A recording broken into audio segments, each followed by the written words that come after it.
I would put a green piece of tape on the spine of each of the records to indicate it was independent. There would be a red line if it was not independent. You know, if it had a green line, take that right out of the record library and you can play that. It doesn't have to be good, it just has to be independent, and that's what we did. Soldiers still after the war, they're still there now.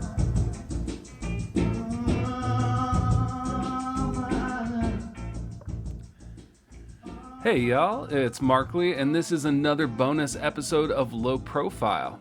I know it's been a minute since I put out a new show, so I thought maybe I'd let you in on what has been keeping me so busy. That clip you just heard at the top of this show was the voice of a guy named John Foster, along with a clip of his old band, John Foster's Pop Philosophers, which was released on cassette tape by K Records in 1983. A couple years ago, I started working on an oral history project funded by the city, appropriately titled the Olympia Music History Project. We've since broken off from the city into our own nonprofit organization, and I'm excited to announce that we are launching olympiamusichistory.org on New Year's Day 2025. So let me tell you about what this whole thing is. I was part of a team that interviewed 30 different people who were doing significant things in Olympia's legendary indie music scene between 1980 and 2002. We spoke with folks from globally revered bands like Bikini Kill, Sleater-Kinney and The Gossip, as well as hometown heroes including Young Pioneers, The Noses, Fitz of Depression, even Olympia's only known ska band of that era, Engine 54. I've learned so much working on this project, and I've heard all the interviews several times because I'm the guy who edited them. Have you ever seen that t-shirt that says "Reading is Sexy"? That was designed by Sarah Utter, the singer and guitarist from The Bangs. Let's see. Allegedly, Patrick Swayze lived here in Olympia at some point. I don't know if he ever got out to any punk shows or anything.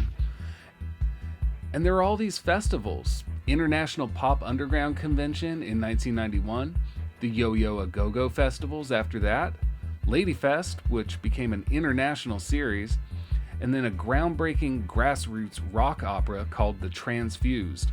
All these things happened in that 22-year window, 1980 to 2002. And my interview with a guy named John Foster, who I introduced you to earlier, focuses on a couple of crucial things happening that the scene, at least in part, owes its existence to.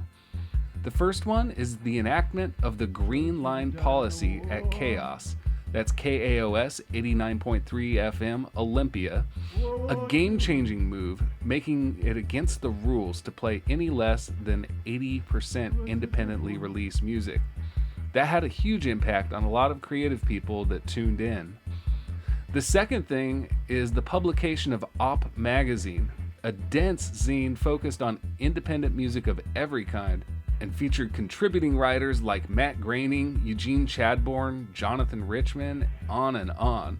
The magazine was globally distributed from right here in Olympia and served as a regularly updated encyclopedia of indie music and where to get it. Basically, it was like a precursor to something in between Pitchfork and Bandcamp in the pre-internet dark ages. John Foster was at the helm for both of these endeavors, and he was one of the people I interviewed for the Olympia Music History Project. And here is our conversation, recorded in the historic Rockway-Leland building downtown. This is a production of the Olympia Music History Project. This audio recording has been edited for clarity. The full, approved transcript is available at olympiamusichistory.org. This is Markley Morrison for the Olympia Indie Music History Project, talking with John Foster on February 11th, 2023. Okay, here I am. It's John Foster. I was the founder of the Lost Music Network and editor-publisher of Op magazine. Also worked for many years at KAOS Radio. I grew up in Connecticut. I moved to Pittsfield, Massachusetts after high school in 1974. Lived with my girlfriend at the time, and wanted to get into radio, applied at my favorite radio station, which offered me the job as a janitor. What I should have done is say, yeah, I'll do it, and get my foot in the door, but I did not. Instead, I ended up as a bellhop at the Hilton Hotel. She, meanwhile, got an internship with this old hand bookbinder who did the rare books for Harvard University, and he suggested that she go to Switzerland and become a hand bookbinder and go to school to do that. And she did that, leaving me in Pittsfield, Massachusetts as a bellhop. So I hitchhiked out to Olympia to see my friend Stephen Rabo, who introduced me to KAOS Radio. I think the first day I was in Olympia, I was on KAOS. Wow. And I think I played What's Going On by Marvin Gaye and talked on the radio for the first time. It was a huge thrill for me. He went off to Bolivia to study to become a doctor, and I found myself on the mean streets of Olympia. Basically, I was kind of hitchhiking around using Olympia as a base and learning about the West and so on. Eventually ended up back here, no place to live, and surprise, the federal government came to my rescue. They had a program called the CETA program for young people who need to get job experience, and that you could get a job at any nonprofit that wanted to. So I went to the CETA counselor and I said, would KAOS Radio be a nonprofit? And they said, yeah, that would work. They're part of the Evergreen State College. That's a nonprofit. So yeah, if they'll take you on, we'll pay you 40 hours a week to work there through the summer. This was the summer of 1975. I went to whoever was there at the time and said, I'd like to work for you for the summer. And they said, sure. And so I became the music librarian, which was one of those transformative life events when you realize that you really know nothing about music. And KAOS, even at the time, had an incredible library of music. Much of it was not being heard because we were playing a lot of Grateful Dead, Joni Mitchell, great stuff, but stuff that college kids knew. And it was at that point that I discovered, there's stuff like Cajun music, old-timey music, avant-garde jazz, things that no one was airing anywhere, practically anywhere in the country. And, I started looking into that and realizing, there are all these little record companies doing that. As part of my job, I started writing to some of these companies and saying, hey, I've heard some of your stuff. It's really interesting and I'd like to hear more. Somewhere in there I decided, if I can do this for college credit, this is the way to go. So I applied to Evergreen, which was in a situation kind of like it is now, as it was trying to establish itself or reestablish itself. It was seriously short on students. And they let me in for whatever reason, and away I went. Used my Social Security check to pay for school. It was that cheap at the time. And I got the check because my father had died, and that's one of the benefits you got. You probably still get it. So I went from music librarian to music director, and just ran with it and got in contact with all these little companies that I was researching through little magazines I was finding in the Evergreen Library, and Bluegrass Monthly and Living Blues, and looking anywhere I could. This was all pre-online, so just ferreting out things, finding little record stores would have things by little records by small artists and small magazines, and discovering other radio stations that were doing similar things, and it all just sort of blew up. It was just an explosive time, and I ran with it and started the whole networking thing. First did a supplement to the KAOS program guide, which I called OP, came out of Lost Music Network, which came out of my mind, LMNOP, hence OP, which had a cool sounding name, I thought. And started putting that together as a supplement, and then it just outgrew KAOS Program Guide because there were so many people all over the country, all over the world, putting out their own music, and much of it not getting heard anywhere. And I thought, well, I can put it all together. I can get people networking. And I started contacting all the places with Dave Rao from KAOS, working as the sales manager. We sold ads to that. The first art director was my girlfriend at the time, Elisa Newhouse, who was great. And then my next girlfriend became my next art director, not because they were my girlfriend, but because I tend to be attracted to artsy people. And she added the whimsical approach. Instead of being just like punk rock graphics of the day, she was hip and cool, but it was not just the collage type of art that you were seeing. It was not just irony. There were just little touches throughout. Probably most people never saw. Right, little details, drawings in the margins, and things like that. Yeah, I'm glad you saw those. A lot of people never saw that. But yeah, she would do little things just to add a little sparkle to what was really a ton of information. Looking back at it now, I can't even read the thing because the font size is so small, and it's just, and we made it so small because we just didn't have the money to have 100 pages every time for the magazine. But yeah, it took off, and we started the A to Z project. The first 5 or 6 were just called like Op 1, 2, 3, 4, 5. And then we said, let's make this into something that has an end to it, because I could just see it just taking over my life and be never doing anything else in my life except listening to small records. So that was the spark to switch to doing alphabetical and know when it's going to be over. Well, it was just as an organizational tool, really, just to give it a little bit of focus. There was no genre particularly that we were working with. Just anything that we got our hands on, we deal with, as long as it was indie. I mean, that was the thing. It didn't have to be alternative. It just had to be independently produced and distributed, basically. Style was not an issue. It definitely looked like a punk zine on the surface, but it was way more than that.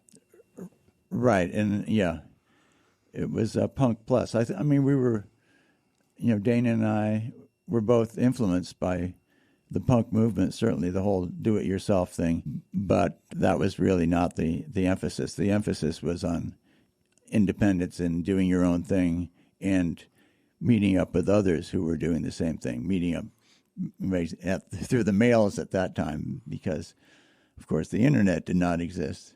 It was a great internet project before the internet existed.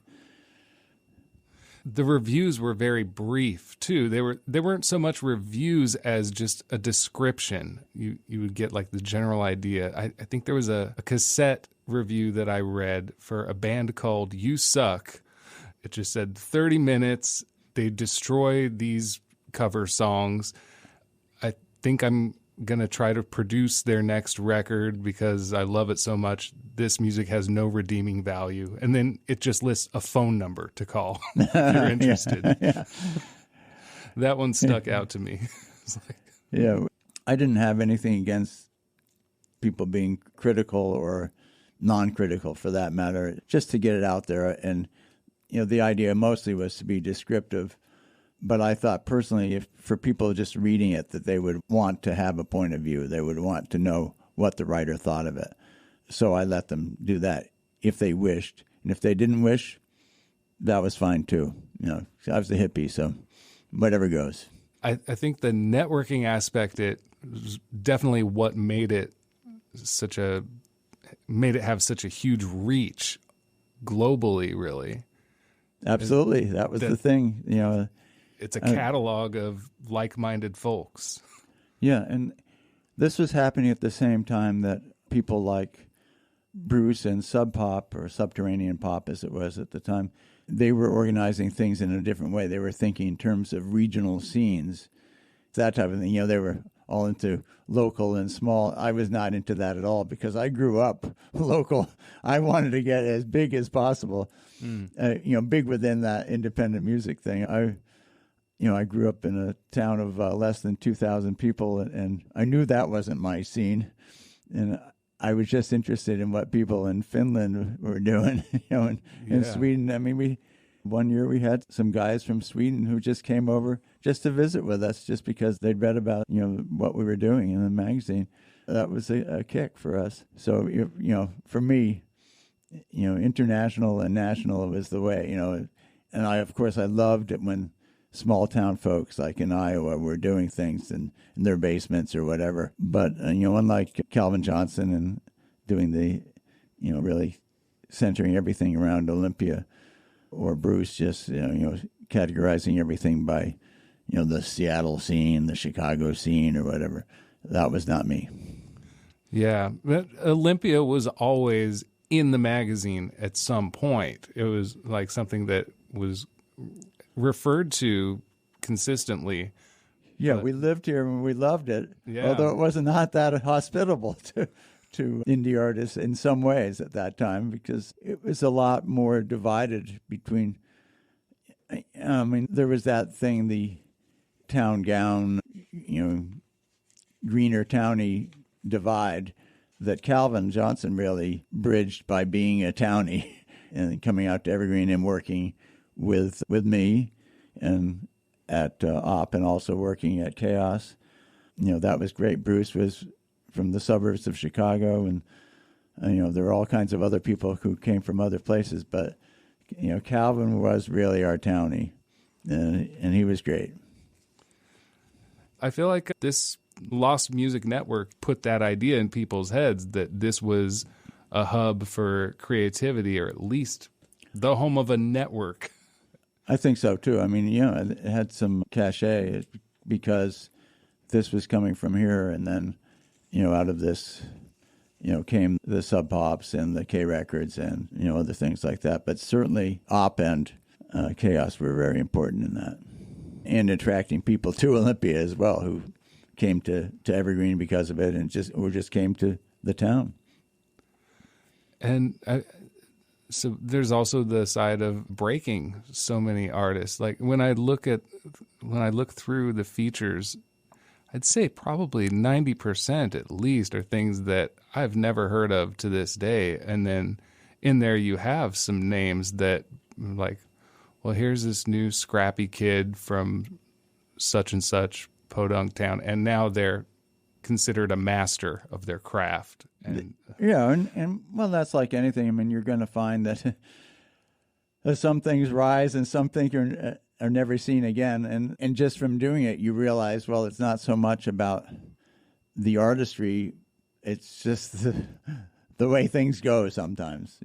I mean, sometimes it is about the artistry. Sometimes cream rises to the top, and sometimes cream just goes right downhill. You just can't tell.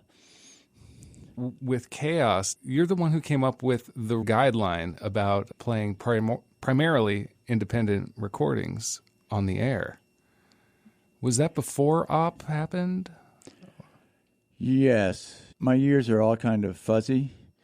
But, yeah, the interest in indie music came before the, OP came to be. I think, OP as a serious project really started in 1979.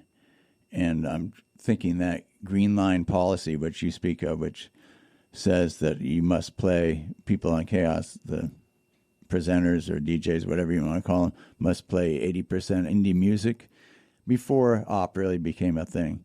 And that came directly out of my experience as a record librarian at KAOS and realizing that we weren't really fulfilling our mission as an educational radio station, which we were licensed to be in terms of our music, because we were playing mostly, major labels and music that you could hear, in any dorm room.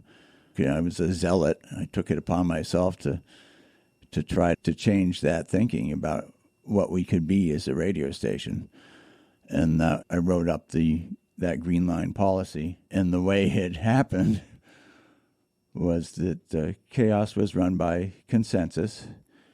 Basically, the decisions were made by whom attended the meetings and whether they could come to a consensus on it, on something. I think at the time the meetings were Mondays at noon.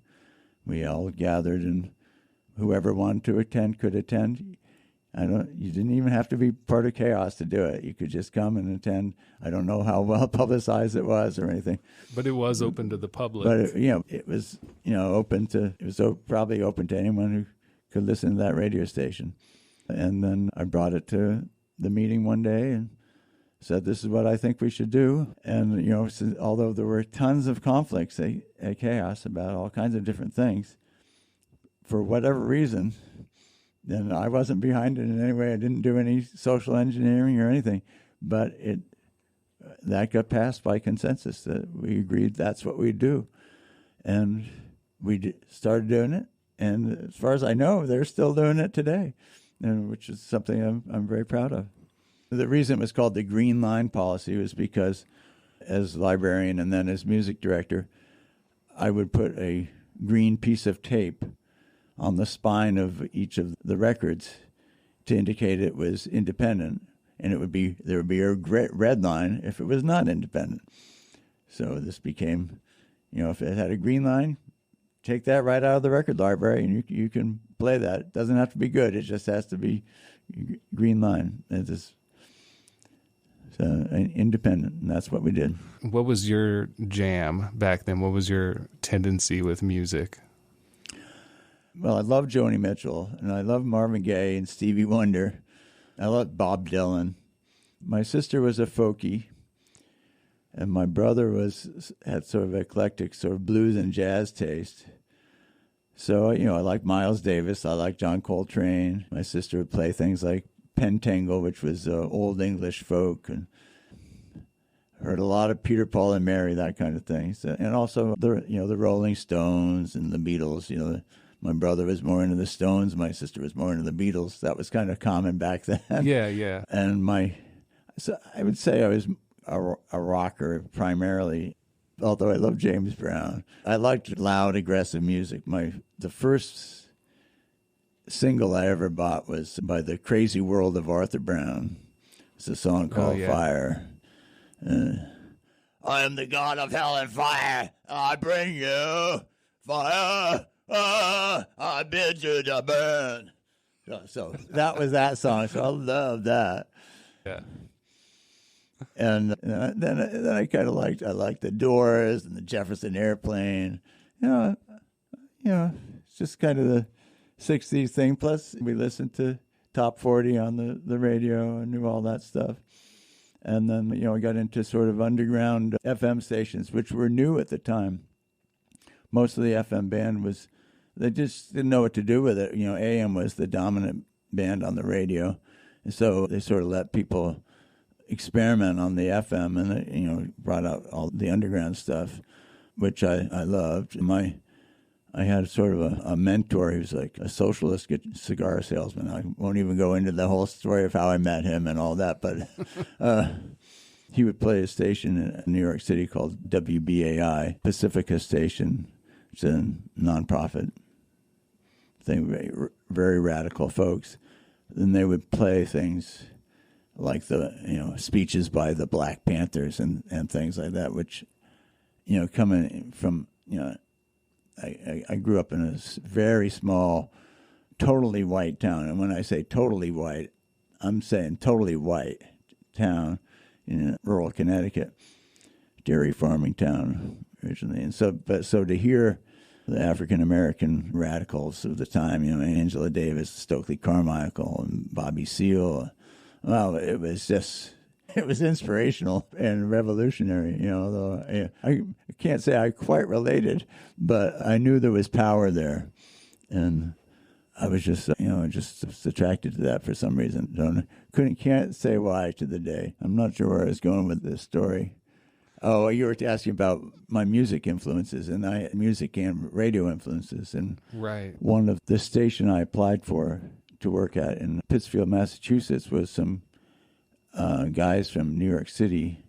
Jerry Graham was one of them. I guess he made quite a lot of money in radio in New York City, and he started a station on the AM band called WGRG, Gerald R. Graham, which was like an underground FM station on the AM band in terms of the played rock and sort of the pop jazz of the times, ECM records, which is a big sort of, I'm not sure how I'd describe them today, but mellow jazz of a type, Keith Jarrett, that kind of thing. Sure, yeah. Played that and some blues and things you ordinarily didn't hear on commercial radio. And they also had a guy named David Pitt, who was their news director, and he did in-depth local news of a type I haven't really ever heard on commercial radio since then, although I wanted to. And he was just exceptional. I found out later that when I read his obituary just recently that he was a world-renowned journalist who had decided to move to Pittsfield, Massachusetts for some reason. Pittsfield, Massachusetts, by the way, it's in the Berkshire Hills, about 10 miles from Lenox, which was the home of Tanglewood, which is a famous classical music spot. So I think a lot of artsy people ended up there, including me a couple of different times, because my high school career, which we're probably not going to get into here, but I went to 4 different high schools, again, searching for myself in the early 70s, and one of them was Stockbridge School, which was right next to Lenox in the Berkshires, which is where I heard WGRG for the first time, and where I met briefly David Pitt, who was the news director at WGRG and was also the journalism teacher at Stockbridge School and was also a bartender. So another very inspirational figure, even though I didn't get to know him as well as I should have at the time. So, yeah, were you set on radio from childhood? Oh yeah, I loved radio because growing up in this small town, I knew it was small, and I knew that I wanted something bigger. The whole thing about radio is that radio was from somewhere else. And I could hear things, I could hear music I hadn't heard, and I could just envision a life beyond my small town. And I loved it from the earliest age. My friend, the cigar salesman, gave me a big old radio, and I connected it to a big old antenna, which I put up on our roof in the big old Revolutionary era beat-up house that I grew up in. And you could hear on AM, the way AM works, I could hear things all the way down the eastern seaboard and up to Buffalo, New York, which is hundreds of miles away. Yeah.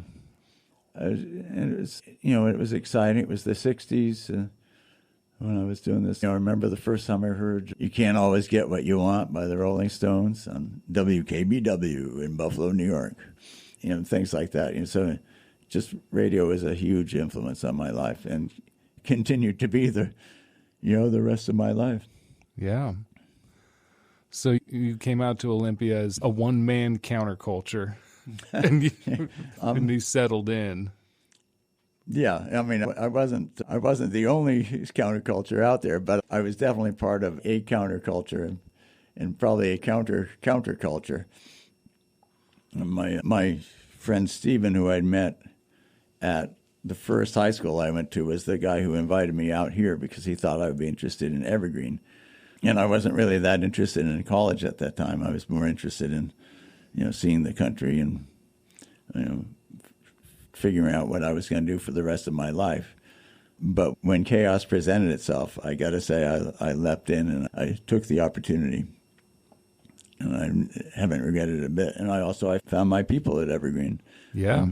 I met most of my best friends that are still my best friends today. Most of them are people I met at Evergreen in the late 1970s. I met my wife at Evergreen in the late 1970s, or mid-1970s. And I met her my first week of college, and we're still together happily many years later. You do the math. Yeah. Wow. Now, so in the midst of all this, you're doing KAOS, you've got Op Magazine. For credit, by the way. Presumably you're doing this as a student. And that was your main focus, right? Was Op and KAOS, were those sort of evergreen independent projects? Yeah, KAOS first, then the magazine, and setting up the nonprofit, the Lost Music Network, and learning how to do that. And we didn't really touch on Lost Music Network, how you came to that name and where that stemmed from, because that's sort of at the genesis of all of this, right? It's not the genesis. The genesis was my work at KAOS, but it came out directly out of my working in the music library at KAOS, and where it's just a catchy name. I think that came into my head at some point because I knew I wanted to do some sort of networking project at a certain point, and I don't know. I couldn't tell you. Oh, yeah, it was April 15th, 1977 or something, but yeah, somewhere in there. But yeah, it came to me, and I thought, yeah, this is what it's all about: is helping people discover lost music. I mean, I think I mentioned the word zealot before. I really was. I wanted everyone to be turned on to all the music that was out there. And, this is common with youth in general. They discover something they want everyone to know about it. Yeah. In those days, we had a group of people called Jesus freaks, or people who were newly converted to Jesus. Man, they would bug you to death. Well, I was like that, except about music. Now, what can you tell me about John Foster's Pop Philosophers? That's it. That's right. John Foster's Pop Philosophers was a loose group that I'm not even sure I could say that I founded or formed. Steve Fisk and Steve Peters, who were my most musicianly friends, were always in it. I think, Jeff Kirk, also a very good musician, who always had something to do with it, or most of the time. Anyway, Steve Fisk was always there, and Steve Peters, I think they were always there doing it. And then there were other people who would come at various times and be part of it. George Romancic, who was a great drummer, but was a punk rock drummer in that he took up the drums at Evergreen just because he thought he could, because the punk ethos said he could, and it turned out he was great at it just because he had just an excellent feel. And he was a great friend of mine. He died of cancer several years ago, and he was always there on the drums. And I think it sort of came out of more of a jamming thing, and various permutations of people, and mostly just doing the songs I would kind of write, kind of not write. And Steve Fisk would make them more into compositions. But some of the songs are very good. Yeah. I wish I had done more with that, but I didn't have the energy, and I was the type of perfectionist who can't really give himself totally to something unless he can be really good at it. And I just couldn't be good enough at it, at first to really do it. Now, there's some things not like that, but I can play basketball and I don't care, if I'm that good or not. But things that I care about, like music, it's just hard for me to not be as good as I want to be. But at the same time, I wasn't willing to put in the time to become better. Yeah. So your role, you were the vocalist. Yeah. And so I did some listening through, and it's a lot of storytelling, like personal anecdotes, and then you've got some, obviously written out lyrics as well. A lot of it was improvised. I mean, there were songs, and then I would change them up every time. My brain is very good for trivia, but it's very poor for lyrics, even my own. It's really hard for me to memorize something. And it has always been that way. When I was in high school, I was in plays. I was always awful because I was thinking all the time, what's my next line? I couldn't just get into the role because I always had to think, what's the next line? So punk rock was great for me because I could just make the line whatever I wanted to be. And, I knew the basic story. Yeah, yeah. Well, I guess that makes sense why it was convenient to organize Op magazine in alphabetical order then. Yeah. When Op starts picking up steam and it's getting out of town more and more, like when you went from just the newsprint to a glossy covered magazine, Mm-hmm. and I'm assuming your distribution was up. Was that paying the bills for you and the staff at the time? Or, I mean, I know it was a labor of love all along. But. Let me get into the business of it a little bit. One of the things I did when I was still doing the KAOS program guide and, inserting stuff about music in there and, then doing the Op 1 and the Op 2 and the Op 3, those were like inserts to the KAOS music guide, program guide. What I would do is I would send them, like music directors did at the time in general, I would send it to all the different promotions reps and also the record labels. And then I started just getting a bigger and bigger list of contacts, as part of the whole networking thing. I thought, well, I think other radio stations will be interested in what we're doing. So I started sending it to all the different college radio stations and all the different NFCB stations, which that was the National Federation of Community Broadcasters, which were like stations like WBI, which I spoke about earlier, the Pacifica stations, and the listener-supported nonprofit stations not affiliated with colleges would be in them, and of which there were, I don't really know how many, but there were some across the country. It was a very interesting group of people. KRAB in Seattle was one at the time. Another, very influential station. So I started sending it to them. Then I would start finding out about record stores that were also interested in indie artists. How I did this, I'm not even sure now. I've got this article from Olympia Magazine, 1983, and in here you say that you send up to 2,000 free copies out, which is a lot for us because we only print 6,000 copies. So okay, all right. So a third of it was going out to get the word out. Just getting the word out. So I would send it to the radio stations, the record stores, anyone else who was doing a zine. I would send it out to them. The so-called fanzines or whatever. Also, it's just the little music magazines. Anytime I could find an address, I think I spent time in libraries just researching little music magazines and other. Anytime I could find an address, I would send them.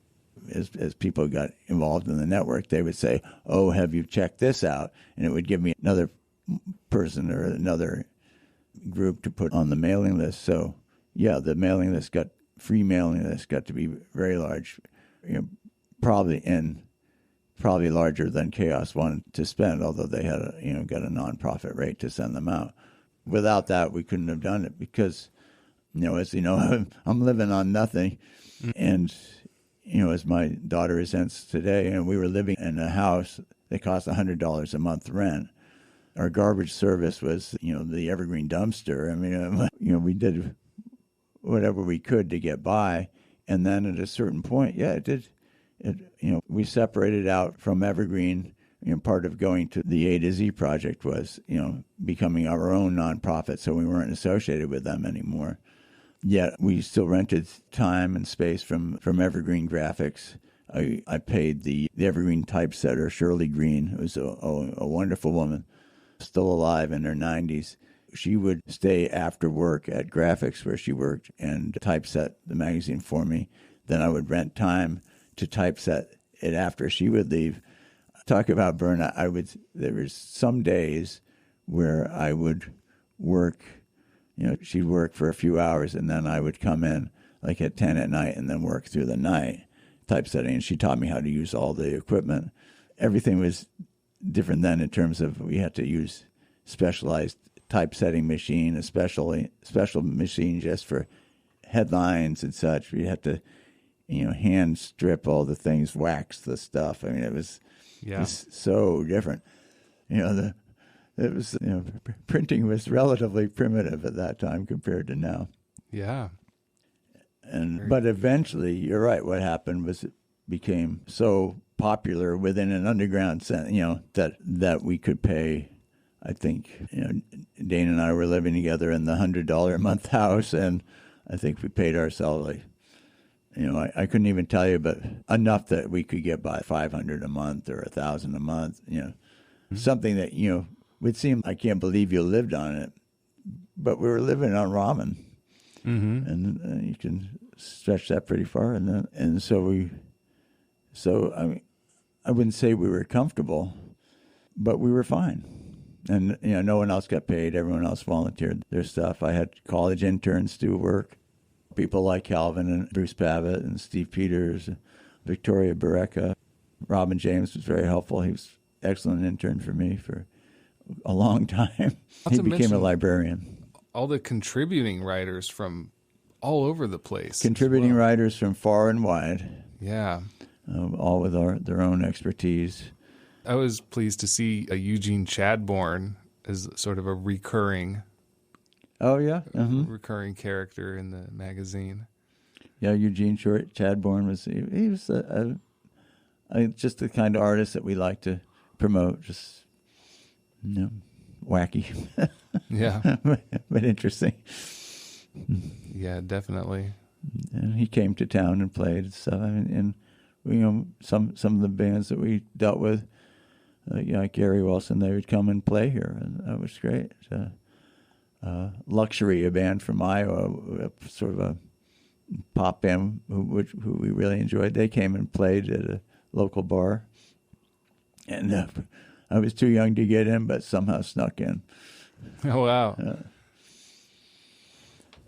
So you were a minor when you were doing some of this, technically? Yeah. Mm-hmm. Yeah. Yep. Wild. Yeah, I started college when I was 19. And so part of it, I was a minor, and then I was a major. Yeah. And then I did it till 84 was the last issue, and that was when I was 28. And then Dana and I went into the Peace Corps. We went to Senegal, West Africa, and then the Solomon Islands. And then we came back. I started working at the Olympian, and then Dave and Tony had started their commercial FM station here in town, KXXO, and they offered me the job of being their first program director. They said they could guarantee me a year at whatever the newspaper was paying me at the time. And I took it, and now it's 33 or 34 years later.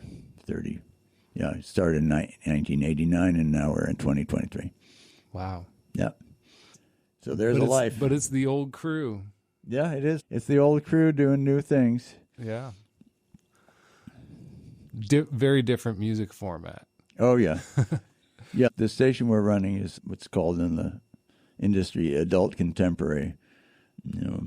Adele, Maroon 5, Pink, some others that I should remember but can't right now. Ed Sheeran is big. That's a big one. Dua Lipa. Yeah, Dua Lipa is coming on strong. But then you still got, your Sade, Fleetwood Mac. It got, it's got some of the older classics. stuff. Yep.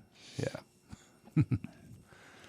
So I'm just wondering if you started having any regrets about the alphabetical theme once it started getting toward the end of the alphabet. Because I don't think we've mentioned specifically that the A issue would focus on things, artists and labels and cities and that start with the letter A and so forth. Yes, Op had the alphabetical theme, and with the A through Z issue, and yeah, so we would just have a lot of A things in there, A labels, whatever. It just made it fun for us, and as for a graphic design elements, it was fun to use the alphabet. We weren't limited to that. It wasn't everything A, but it was the main features would be A, but all the reviews would be A to Z things, Yeah, it's just a fun thing to do. And yeah, as we went along, no, I never regretted that at some point it would be over. People would always ask me, like, well, what are you going to do next? The double A, or are you going to switch to a whole new system? No, I went to Evergreen. Everything's all about doing projects. And that was me. I thought, yeah, I'm going to do this project. I'm going to put everything into it for a few years, and then I'm going to be done with it. Yeah. And that's exactly how it went. I've never done anything with it again. That after Z, that was the interesting thing that happened towards the end when we realized people are going to miss this was that we had a Lost Music Network convention here in town. I don't remember that much about it, but I do remember certain things. Like a regular convention, we had some workshops and how to do this or that. Some more technical, some more about publicity and marketing, and things we were getting kind of good at as we'd done it for a while. But the main thing, and everyone knew it, was, so what's life after op going to look like? And not for us, but for all those people out there in the network. What are they going to do? Yeah.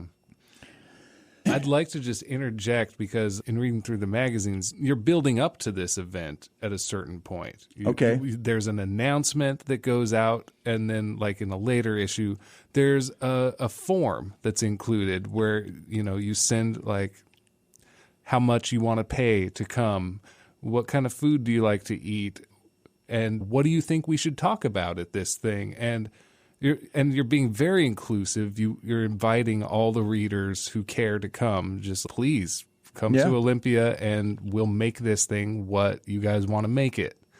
And we're going to basically divulge our resources to all of you.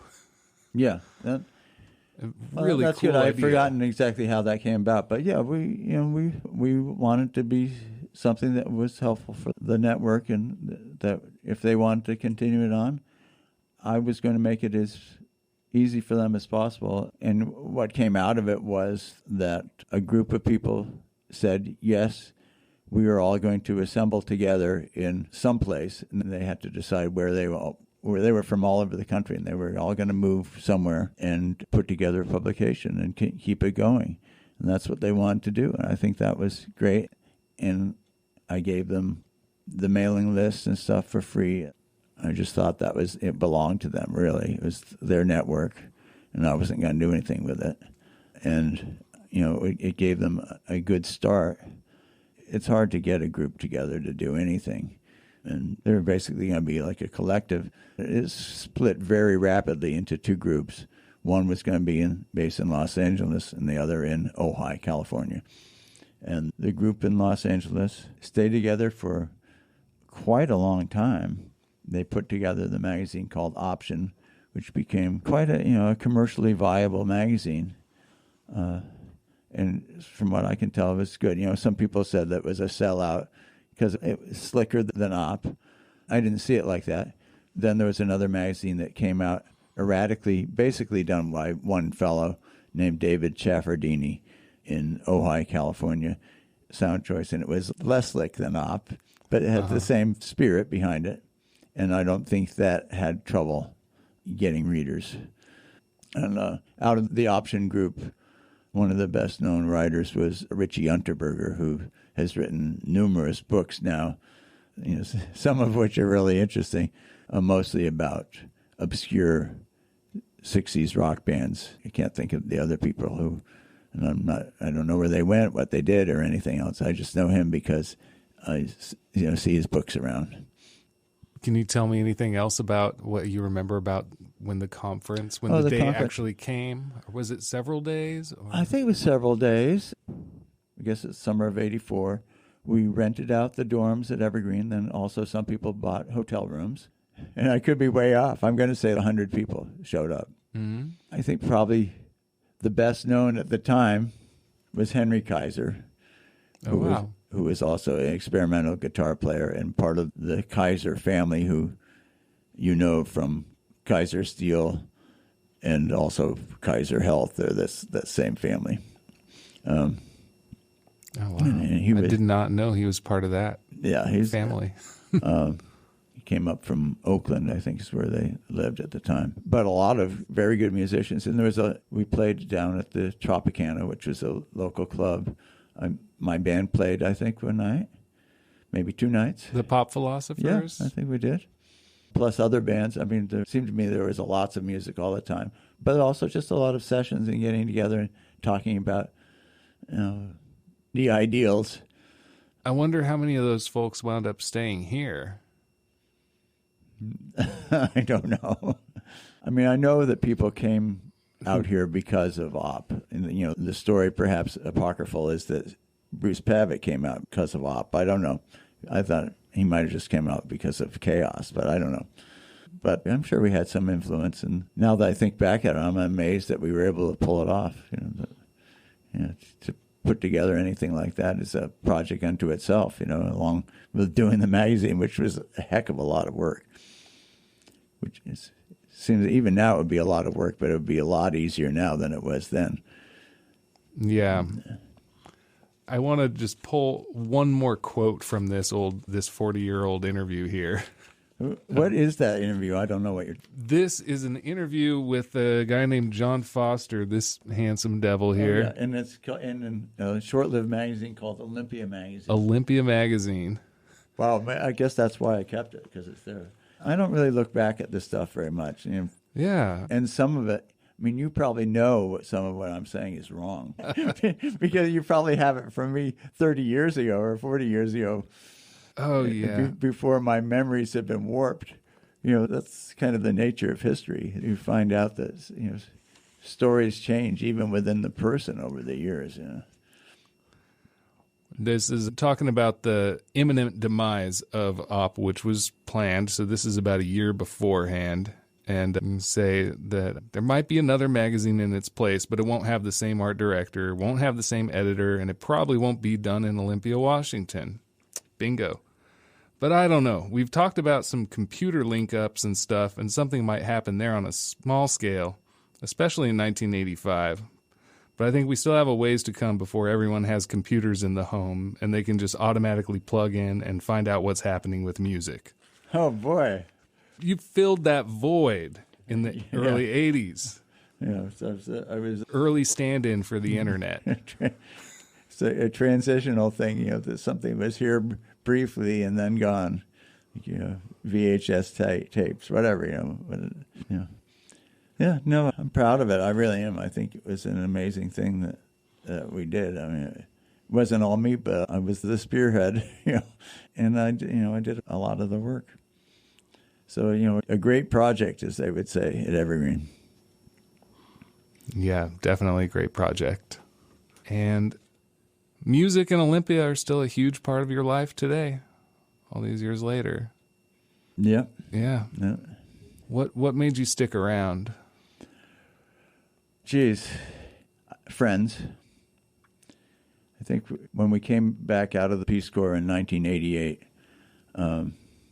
coming back from the Solomons, we just realized, well, this is where we have our community. And I didn't really know it was going to develop. I didn't know where we were going to go, what was going to happen, but this was the community that we loved the most. So we came back, and here we are. We raised our kids here, and I still love Olympia.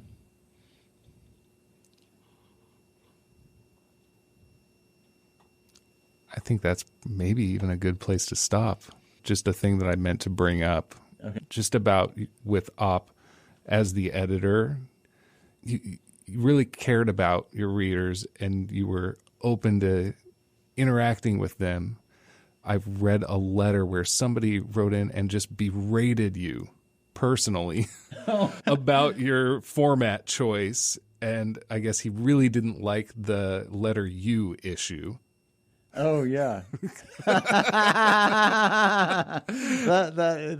thorny U issue. And he said, and he still said, "I'm going to keep buying it because there's nothing better." But you basically you're like, well, maybe you should come to this conference we're planning, and toss some ideas around. And I agree, there isn't anything better. I agree. Yeah, but I'm guilty of the arrogance of youth. I knew I was doing a good thing, and they better enjoy it. Yeah, as an editor, it's a lot like being a program director. You just have to make choices, and you have to live with them. And there are always going to be people who think they can do it better, but if they don't do it, then your way is the way. So I just had to do that. I'm going to give a shout out right here to Mr. Pratt, my 7th grade English teacher. He taught me everything I know about English, really, and the written word and grammar and all that. And without him, it would have been much, much worse than it is. As it is, I didn't really know that there were style guides or anything like that.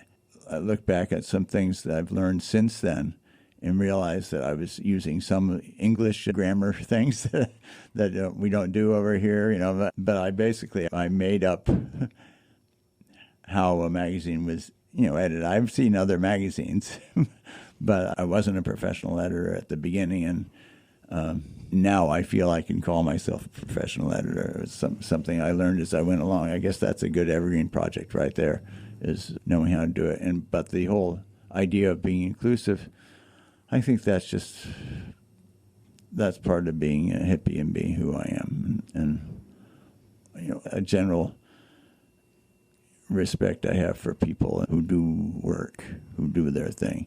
And so I would want to honor them in certain ways. And I'm not going to be namby-pamby with them, as you noted in my response to the letter writer. I mean, sometimes you just have to clean things up to make it so more people will enjoy it. But I just did my best with what I had at the time. And it turned out pretty good. Sure did. Yeah. All right. Well, is there anything else you'd like to add? Yeah, I should say that Dana was going to be part of this interview, and she got sick, and she couldn't be. Without Dana, the magazine would have been much less interesting, just because she gave it that whimsy and had that, that visual touch, which I don't have at all. Yeah, it might have been pretty ugly. It's a lot of information, and she made it visually appealing, and I can't say that I could have done that. She's the rock there. She's great. And David, of course, without David Rao, who's also going to be here, but he's taking care of his partner who had a stroke, Tony. Without him, of course, selling the ads, man, we wouldn't have done many issues. I got to tell you, there's always, there always has to be someone who takes care of the money. Some of those ads are like some of the best parts of that. Oh, the publication too. Yeah, the ads were great. Most people submitted their own ads. Some ads we made based on their specifications. And that was great to see what people came up with. And of course, the advertisers are very important. They were the ones who saw what we were doing was important or important to them, and put a little money in to make it work. Because to be in the network itself, how much was $6 a year or something? Something like that, yeah. Because I didn't have a lot of money, I thought, well, most of the people who are reading this don't have a lot of money either, so we'll try to make it so they can afford it if they want it. So we did. I should say Dana is still making beautiful artwork. Yeah, Dana, she's not a graphic artist professionally. She's a visual artist and a teaching artist. She's an incredible teacher and an incredible artist. So, I lucked out with her. And I hope she thinks the same of me. But whatever, we get along pretty well. Great. All right. Well, thanks, John. Yeah. Well, thank you, Mark. Yeah. It's fun to reminisce. This has been a production of the Olympia Music History Project. This audio recording was edited for clarity. The full approved transcript is available at olympiamusichistory.org.